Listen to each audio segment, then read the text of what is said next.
Not all of them are created equal. Okay, there are certain clauses that you need in there to ensure that your protections are maintained. I'll give you a few of them here. Number one, you never want to have a limited liability company agreement or a limited partnership agreement which states that it only requires 50% of the limited partners or the members of the LLC to change management.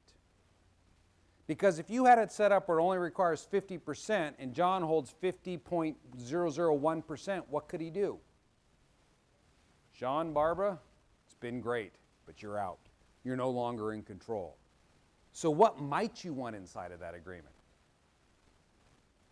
I know what I like to use, 85%. 85% in order to change out the management. And I tell my clients, hey, as long as you never drop below a 16% ownership interest, they can never boot you. And who am I referring to here? Kids. Let's say you bring your children into your partnership at a later date, or you bring somebody else in.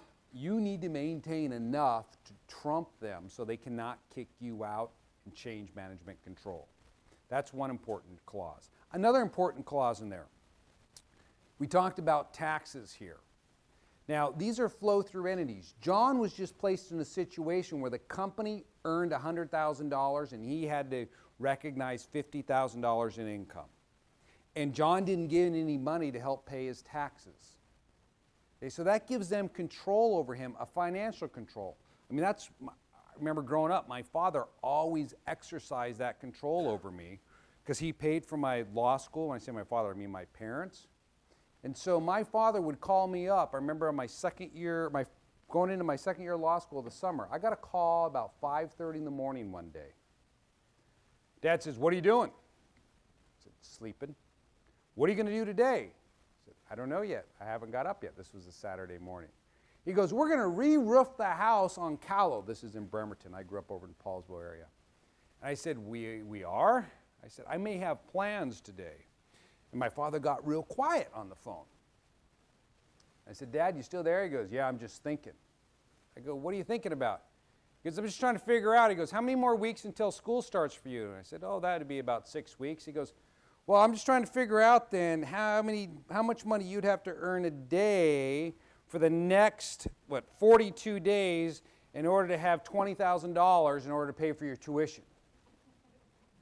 I go, "Why are you doing those calculations?" Because he said, "If I don't see you in here in 45 minutes, that's what's going to happen." So what did I say? I'm going to be there in 30. Right?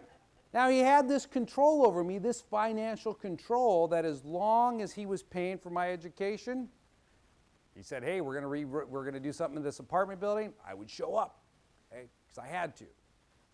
Limited partnerships, the same thing.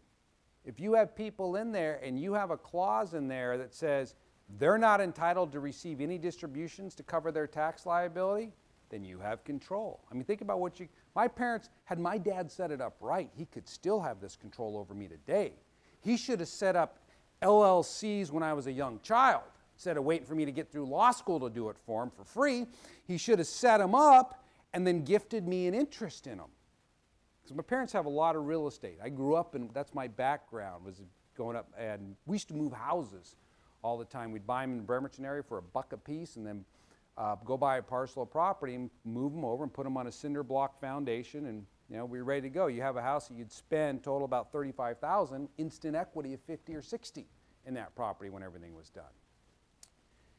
He should have given me the house through an LLC, and then he could have always controlled me. I mean, he could call me up today and say, "Hey, you haven't been over to see your mother in 3 weeks. I suggest you come over, or else you're going to have a tax liability this year without any income to pay the taxes." Now, if he went to a typical attorney who drafts this stuff, general practitioner, he may not realize that in many cases, these operating agreements provide that the general partners or the managers of the LLC must distribute enough money every year to cover the owner's tax liability. Would you want that in your agreement if you're in control? No.